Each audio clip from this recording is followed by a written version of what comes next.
Welcome to the True Crime Man's Dark Imagination YouTube channel, your one destination for the most factual, engrossing profiles of crime on the internet. Please like, subscribe, and hit the bell so that you'll receive future notifications of upcoming episodes. And tell your friends about us.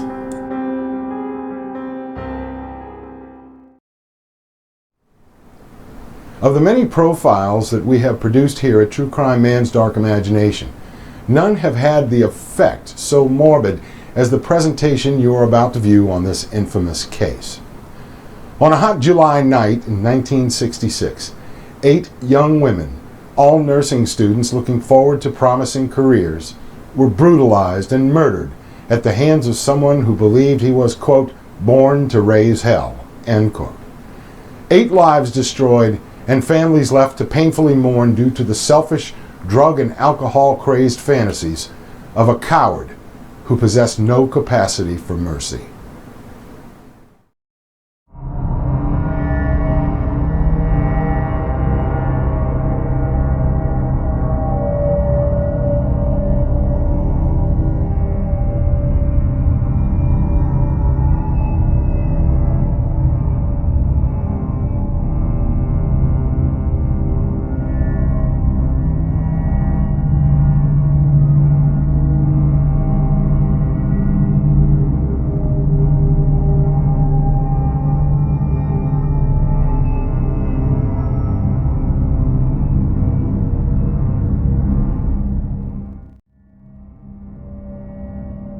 On the night of July 14, 1966, at a residence located on Chicago's South Side, nursing student Judy Deighton decided she wanted to study for an exam in the wee hours of the morning.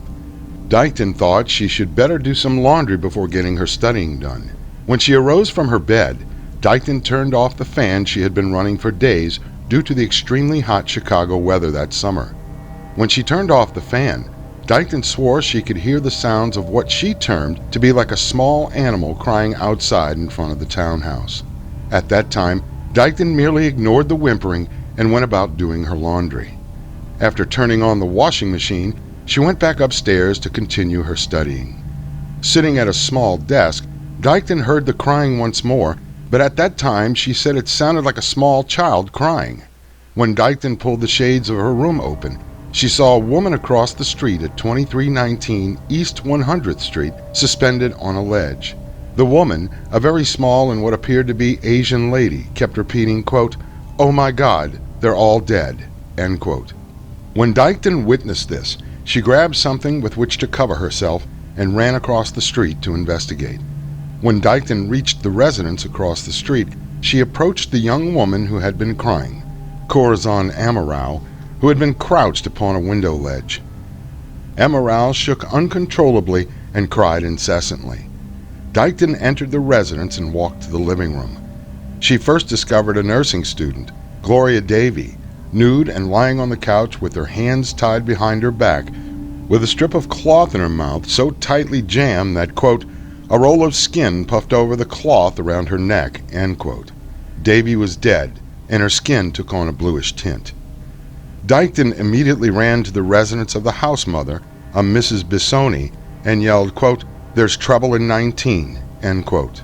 Mrs. Bissoni awoke some of the other students, and together they made their way down to 2319.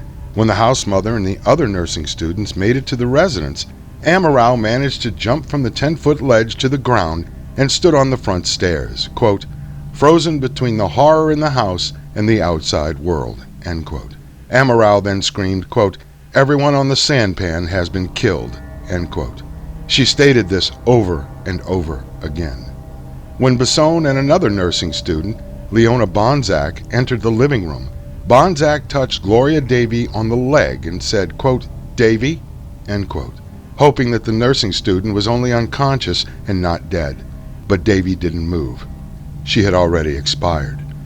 Bonzak left the living room and slowly walked up the stairs to the second floor. When she peered into the bathroom near the landing of the stairs, she found another body. She called out, quote, "Matuzek," end quote. She received no answer. Then Bonzak crept into the other bedrooms upstairs. In both of the bedrooms, Bonzak found the rest of the nursing students who stayed there. The room was covered with blood, and the nursing students appeared brutalized. When she approached one of the other students, Nina Schmale, she removed the pillow that covered her face. Schmale laid on her back with her hands tied, her legs spread apart for all exposure, an apparent knife wound to her chest, and a cloth wrapped very tightly around her neck. Bonzak walked back down the stairs very slowly and met Rizzoni. Bonzak informed Rizzoni not to climb the stairs. They were all dead and nothing could be done. Rizzoni walked over to the telephone and called the South Chicago hospital and stated that all of her, quote, girls, end quote, had been murdered. When the hospital asked her which ones needed help, she said she couldn't talk and just very reservedly stated, quote, I need help, end quote. Outside of the residence, several of the nursing students who accompanied Rizzoni to the crime scene flagged down Officer Daniel Kelly, a mere rookie on the force with 18 months under his belt. Officer Kelly immediately radioed to his precinct and told them that he needed some backup. When Officer Kelly entered the residence, he realized that he knew one of the deceased nurses, Gloria Davy. In the past, Officer Kelly dated Davy's sister. Obviously distraught, he brandished his service revolver and headed up the stairs. When he exited the residence again, he radioed back to the precinct. Help! Help! Help! Oh my God, I dated her sister. Oh my God, I've never seen anything like this. Oh, give me the sergeant. Give me the lieutenant. My God. This outpouring of shock was heard by a radio police reporter, Joe Cummings, as he drove around the city's south side to find something newsworthy. Cummings then said to himself that this was big. During his journey to the crime scene, Cummings heard Officer Kelly, who kept saying, "Oh my God, they're all dead," over and over again. After listening to the pleading from Officer Kelly's sergeant as to where the officer called from, Officer Kelly finally gave the address, 2319 East 100th Street. When Cummings finally arrived at the scene, he grabbed his tape recorder and walked off toward Officer Kelly. Bonzak, Dykton, and Rizzoni tried to calm Amarillo down inside a nearby residence located at 2315 East 100th Street.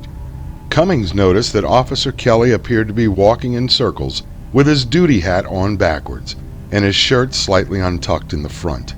Cummings approached the officer and stated that he was a reporter and he was entering the scene and promised that he would not touch anything while in there.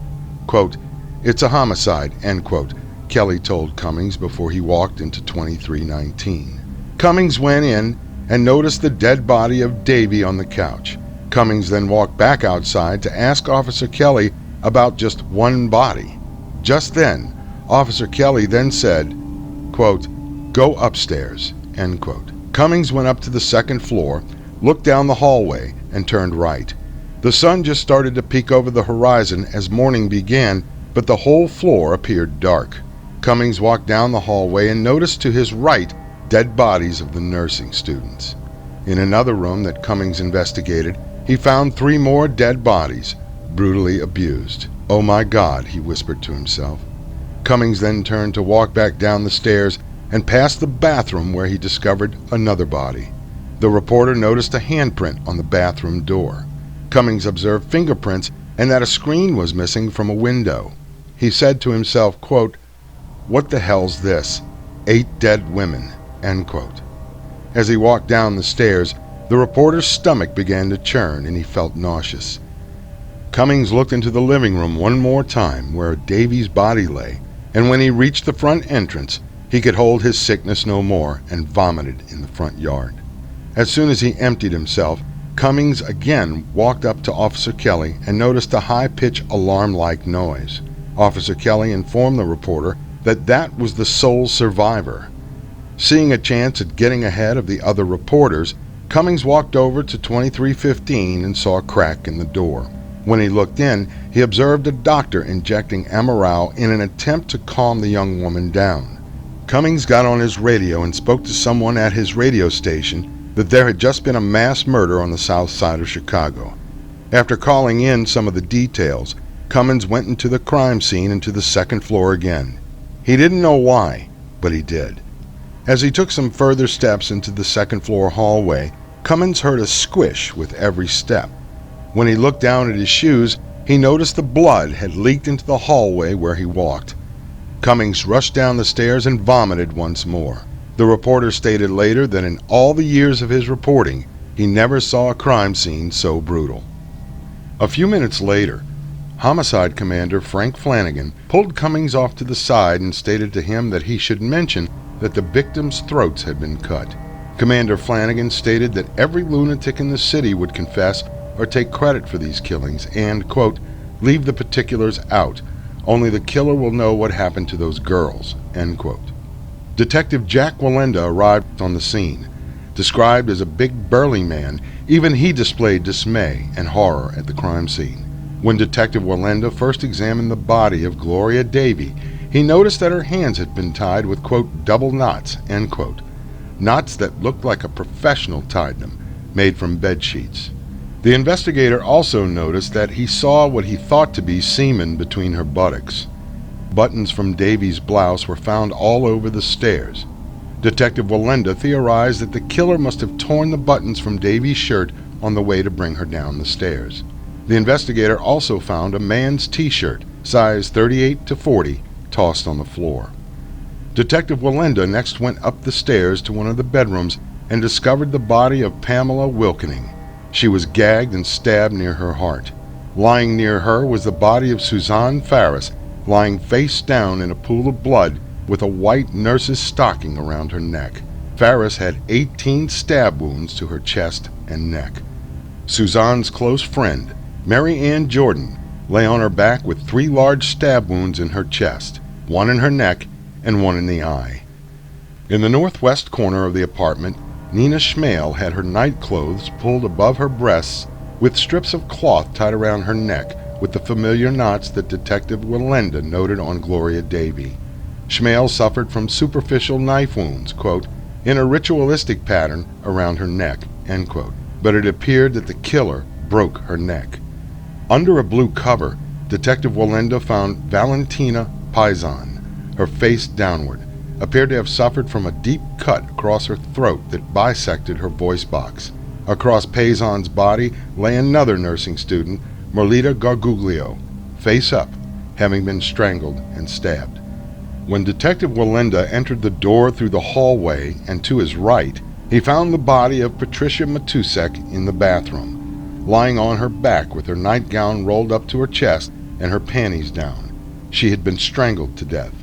The investigator also noted that it appeared the murderer kicked Matusek in the stomach as she sustained a very large bruise in the abdomen area.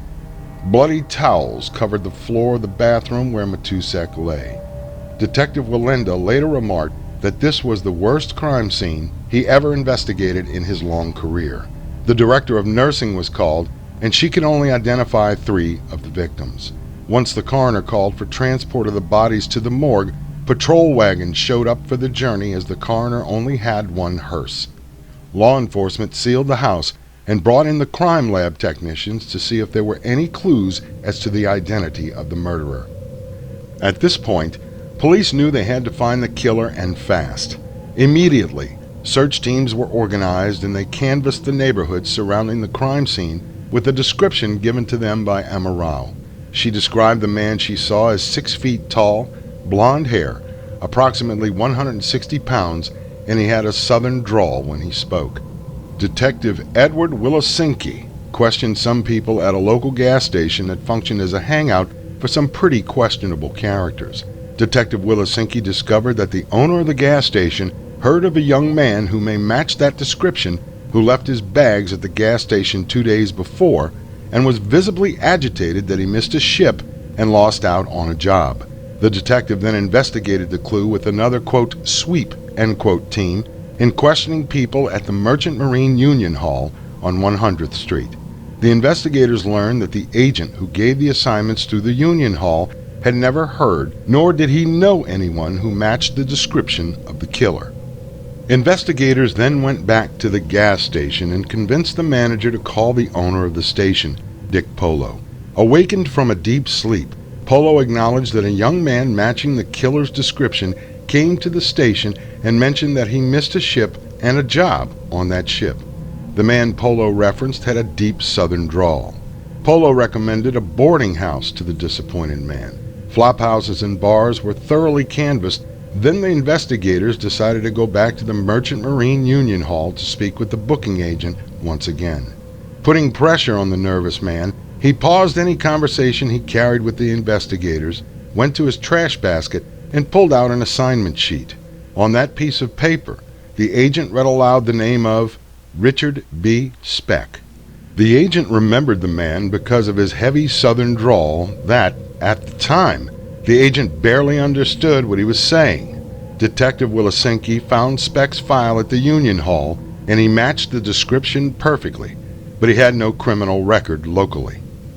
The search for Speck began in earnest, and it seemed that the police kept missing him from wherever he went.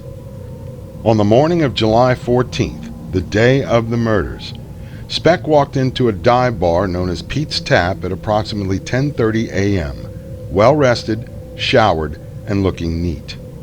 Bar patrons noticed that Speck carried a large knife attached to his belt that he gave to the bartender to hold. A month before, Speck pawned a jeweled watch which the bartender, Ray Crawford, purchased soon thereafter. Speck had some money in his pocket and bought the watch back from Crawford. During Speck's visit to the bar, he managed to sneak behind it, grab the knife, and then put the bartender in a chokehold, placing the knife to the man's throat. It was then that Speck stated that is how he would kill someone. Then he released Crawford, who didn't think the action proved funny at all. When Speck sat back at the bar, he weaved tremendous falsities about how he killed people in Vietnam. William Kirkland, another barfly, purchased the knife from Speck, who claimed it belonged to a veteran. But in actuality, Speck's brother-in-law, Gene Thornton, gave him the knife. Speck now had a drinking partner for the night, and he and Kirkland went across the street to another dive known as the Soco Grad. The two men continued their drinking at the bar, and Speck learned that he left a survivor at the scene. He turned to Kirkland when he learned the news and stated, "It must have been some dirty that done it." Speck told another tale of how he hit his brother-in-law over the head with a bottle, causing his sister to throw him out of the house. The wanted man then claimed that his sister gave him $85, and so he left the residence. The rest of the night included Speck and an old drinking buddy, Robert R. Red Gerald, another Southern boy. The two drank until Gerald became too ill and finally decided he needed to get some sleep. Speck brought Gerald to the room that the former rented at the Shipyard Inn. Speck left his buddy there while he continued his binge.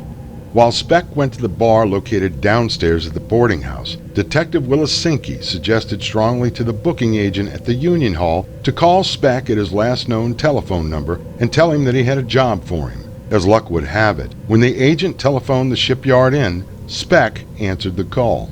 The agent informed Speck that he needed to report to the Union Hall immediately to gather his assignment on a ship called the Sinclair Great Lakes. Speck felt something suspicious as he knew that the Sinclair had sailed from Chicago a few days before, and he told the agent that he was up north and it would take him some time to get to the Union Hall. Speck never materialized. The suspected murderer awoke his friend and brought his bags downstairs, calling for a cab. Gerald sat on the curb, holding his head as he still felt the effects of the drinking marathon. Leaving his comrade on the curb, the accused killer played pool by himself inside the Shipyard Inn until the cab arrived. Just then, 3 detectives walked into the bar and began asking questions of the patrons while Speck listened, never indicating that he was the man they were looking for.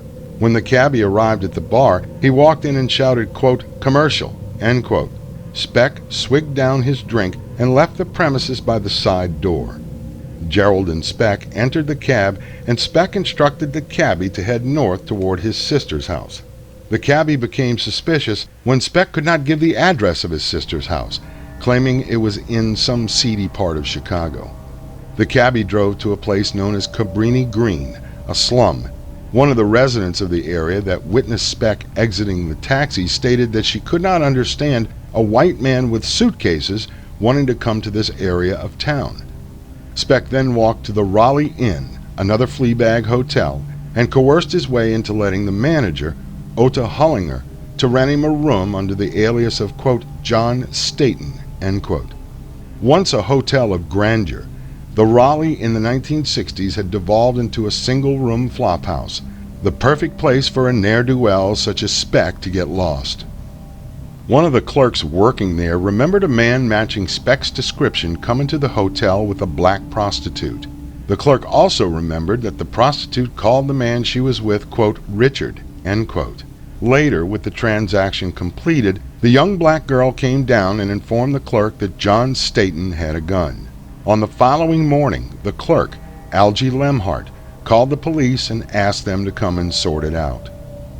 2 police officers arrived at approximately 8:30 that morning, and when Speck awoke, groggy of course from the drinking he'd done the night before, 2 police officers stood over the hungover Speck and questioned him for a little over 15 minutes.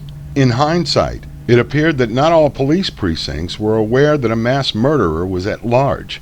In addition to not knowing the physical description of the suspect, the officers checked his identification and passport. With the recent brush with the detectives at the Shipyard Inn and the 2 police officers at the Raleigh, Speck considered himself very lucky up to this point. The officers confiscated the weapon and never reported it to their watch commander. As they left the hotel, they informed the clerk that Speck was, quote, harmless, end quote. Later that evening, Speck hit the dive bars in the area, finally arriving at the Pink Twist Inn, where he drank more and lulled himself into another of many drunken stupors. Even though the trails of communication were slow, the Chicago Police Department wanted to make sure whom they were dealing with. They asked for assistance from the Federal Bureau of Investigation with the fingerprints acquired at the crime scene. Investigators then tracked the suspect from the Shipyard Inn through the commercial cab company, and when they interviewed the cab driver, they learned that Speck was dropped off in Cabrini Green. Sergeant Mike Clancy, one of the members of the task force hunting Speck, reached Speck's sister and retraced his steps from the time he left Dallas some time ago. Then the police picked up Red Gerald, who gave the investigators a very specific itinerary of Speck's movements. At this point, police issued a stop order for the Union Hall if Speck were to show up there. In his further attempt to evade the dragnet that closed in around him, Speck walked out of the Raleigh Inn, stating that he was going to do his laundry. The manager and the clerk never saw Speck again.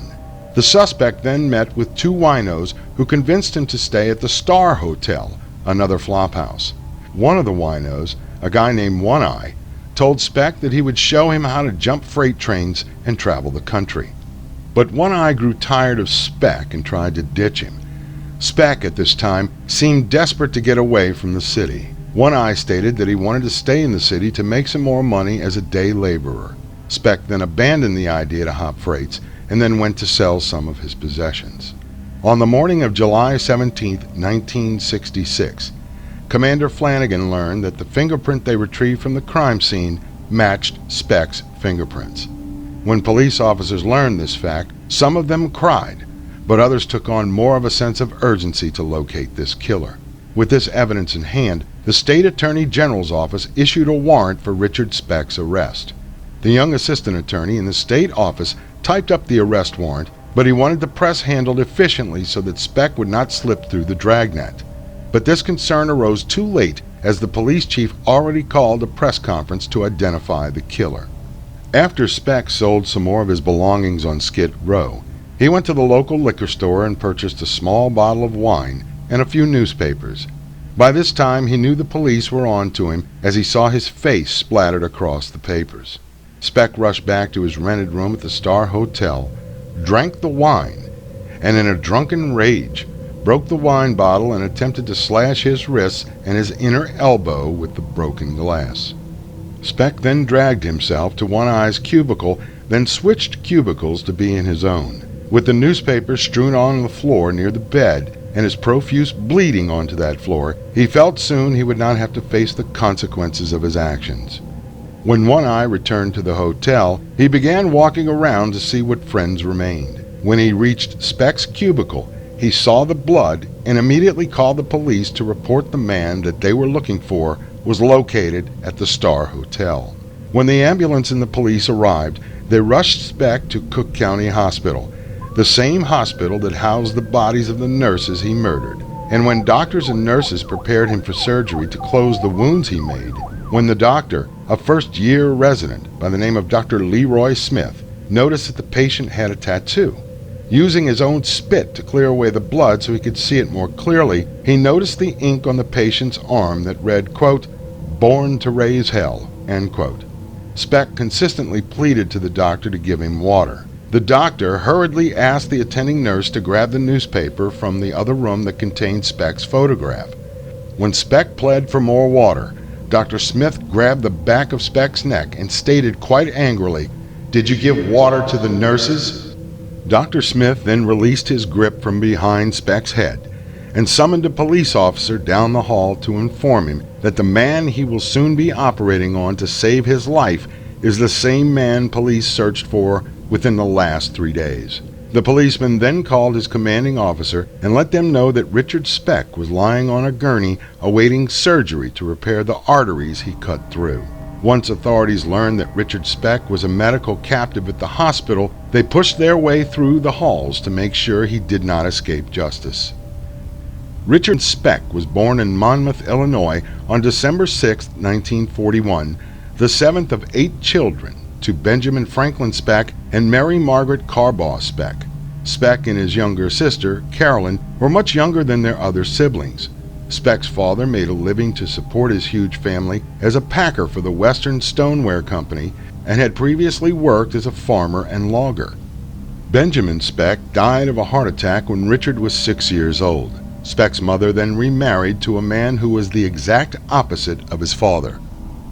Speck's stepfather, Carl August Randolph Lindbergh, spent most of his adult life in correctional institutions and maintained a high level of alcoholism.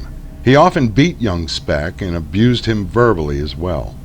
Speck did poorly in school and needed glasses, but refused to wear them.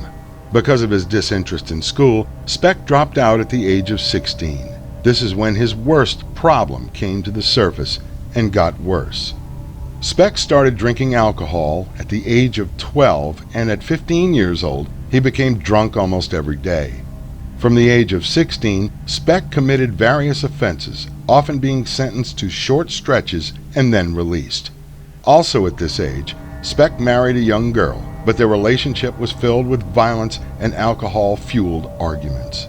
Speck continued to work odd little jobs in Texas until July of 1963, when Speck tried to cash a fellow employee's paycheck, in addition to stealing some cigarettes, beer, and $3 in cash. The court sentenced him to 3 years, but the state of Texas released him after 16 months for serving time in Huntsville prison. Less than a week after his parole, Speck brandished a knife and threatened a woman in the parking lot of her apartment complex.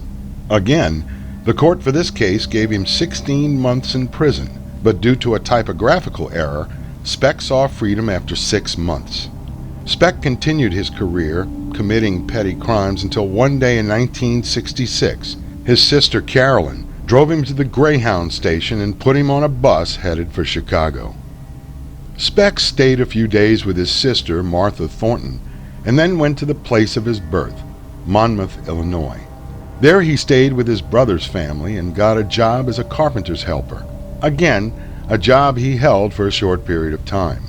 When Speck learned that the woman he married at 16 remarried 2 days after their divorce, he moved from his brother's house and into one of the local hotels. Speck drank heavily and very rarely remained sober. On April 3, 1966, Mrs. Virgil Harris, 65, returned to her home after babysitting at 1 a.m. when she confronted a burglar, a man about 6 feet tall, and spoke with a thick southern drawl. He tied her up, raped her, and then stole the money she earned from babysitting that evening, $2.50. On or about April 10th, a bartender named Mary Kay Pierce left the tavern at 12:25 a.m. on April 9th. Her brother-in-law, Frank, reported her missing on April 13th. Police found Pierce's body in an empty log house behind the tavern, having died from, quote, a blow to her abdomen that ruptured her liver, end quote. After Speck's arrest as the suspect of the murder of the 8 nurses, authorities wondered whether he may have been responsible for the rape of Mrs. Harris and then the death of Miss Pierce. Police questioned Speck considerably regarding both Harris's assault and Pierce's murder. When the police searched his room, they discovered some costume jewelry that Mrs. Harris reported missing. Investigators also knew that Speck frequented the bar where Pierce worked. In April 1966, Speck returned to his sister's apartment on the northwest side of Chicago, where she lived with her husband, Gene Thornton, and their 2 teenage daughters. Thornton knew that Speck could not hold down a job, and being a veteran of the U.S. Navy, strongly suggested to Speck that he join the Merchant Marine Service. After providing fingerprints, being photographed and cleared from a physician, Speck found work immediately, but suffered an appendicitis and had to be brought back to shore in order to recuperate. After recovering from the surgery, Speck joined the crew of the ship, where he got drunk and had an altercation with one of the officers on board. His brother-in-law then suggested that Speck apply to the local Merchant Marine Hall for a seaman's card, so he would find other jobs on other ships. From May to July 1966, Speck found difficulty in holding down a job. On July 8th, Thornton took his brother-in-law to the Seamen's Hall to pick up his card and register for a berth on a ship. Speck discovered that he lost out to a seaman with more seniority on a ship headed for South Vietnam. On the 11th, Speck again took a ride from Thornton to the hall to await a berth. This time, he overstayed his welcome at his sister's and looked for lodging elsewhere. The same thing happened on the following day. He registered for a berth only to see it go to someone else. On this date, Speck dropped off his bags at the Manor Shell filling station and then slept the night in an unfinished house. On July 13th, after Speck picked up his bags and registered at the Seamen's Hall, he then sat in his brother-in-law's car with his sister, and they spoke for the next 30 minutes. Incidentally, Thornton parked the car across the street from where the student nurses lived.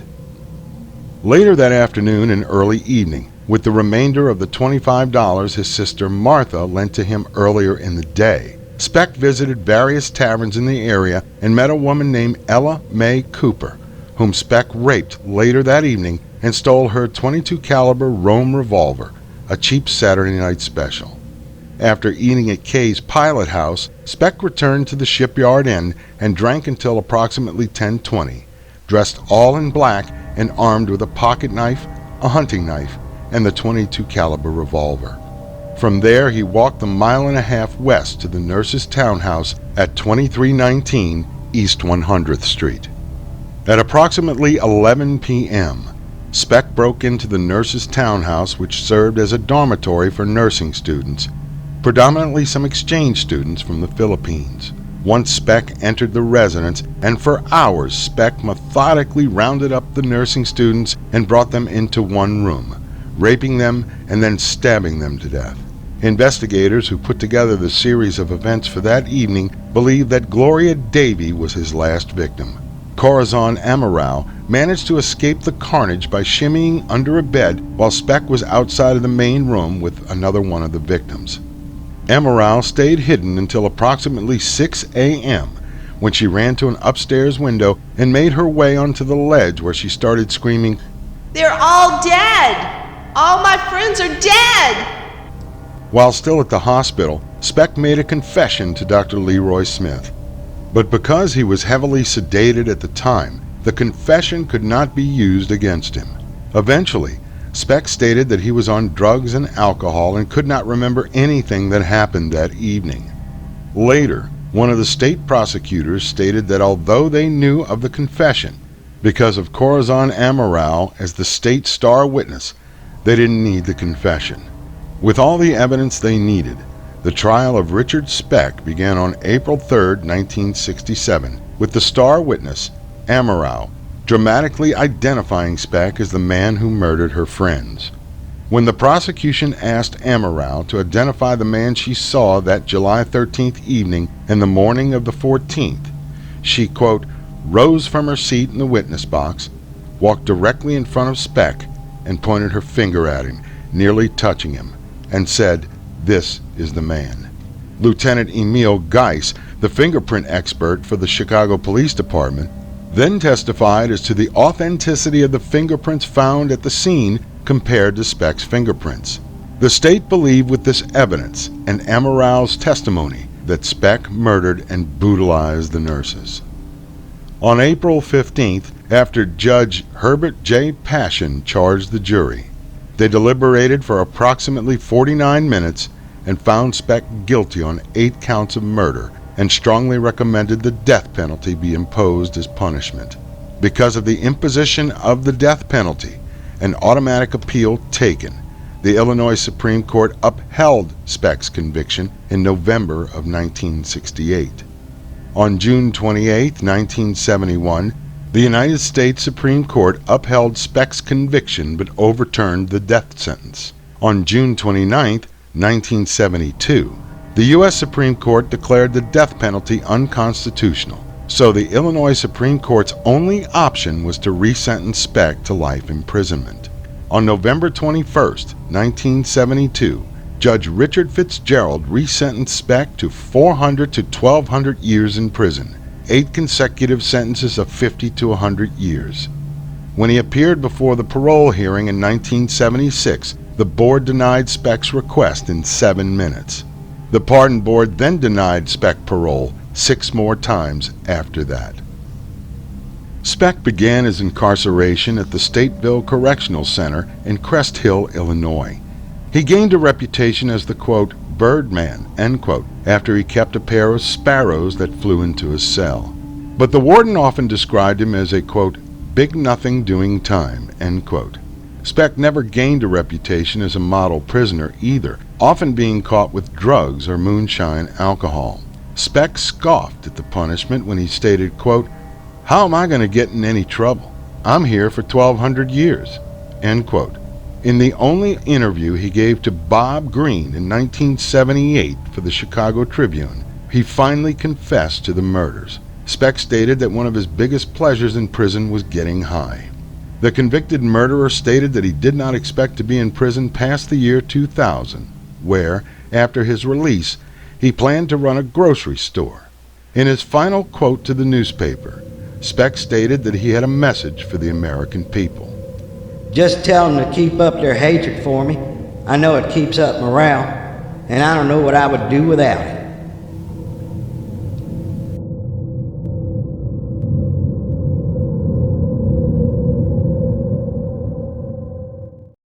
The world seemed to forget about Richard Speck, but only temporarily, until a videotape surfaced in 1991 through the auspices of Bill Curtis, then a Chicago news reporter and later a host on A&E television.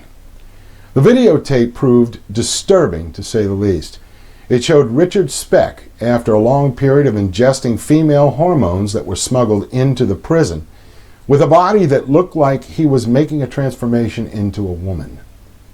The video graphically displayed Speck snorting cocaine, drinking alcohol, and performing sex acts on other male inmates.